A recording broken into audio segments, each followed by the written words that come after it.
அருளாலயம் சேனலில் இப்பொழுது நல்வழி சிந்தனை.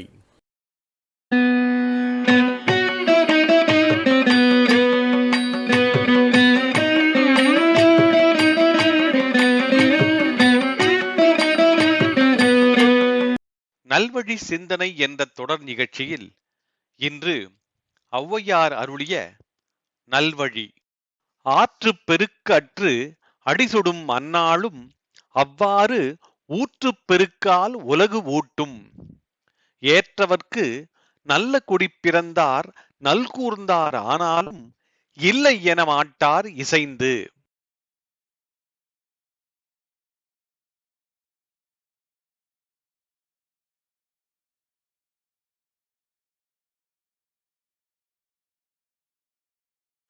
ஆற்று பெருக்கு அற்று அடிசொடும் அந்நாளும் அவ்வாறு ஊற்று பெருக்கால் உலகு ஊட்டும்.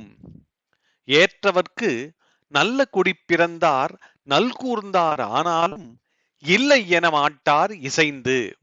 பொருள்: நல்ல நீர்ப்பெருக்கோடு ஓடிய ஆறு ஒரு காலத்தில் நீர்ப்பெருக்கு இல்லாமல் வற்றிப் போகிறது.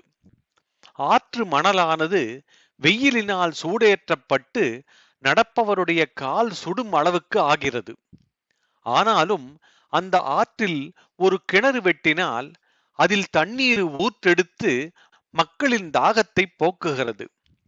அதுபோல அறங்கள் பல செய்து வாழ்ந்தவர்களின் குடியினில் பிறந்தவர்கள் விதிவசத்தால் வறுமையை அடைந்தாலும் தன்னிடம் உதவி கேட்டு யாசிப்பவர்க்கு மனம் ஒப்பி இல்லை என்று சொல்ல மாட்டார்கள். அந்த ஏழ்மை நிலையும் தன்னால் இயன்ற உதவியை செய்வார்கள் என்கிறார் ஔவையார். மூதுரை 28ஆம் பாடலிலும் இதே கருத்தை சந்தனக்கட்டை தேய்ந்து போனாலும் தன் வாசனை குன்றாததை வைத்து சொல்லியிருப்பார். ஆற்று பெருக்கு அற்று அடிசொடும் அந்நாளும் அவ்வாறு ஊற்று பெருக்கால் உலகு ஊட்டும்.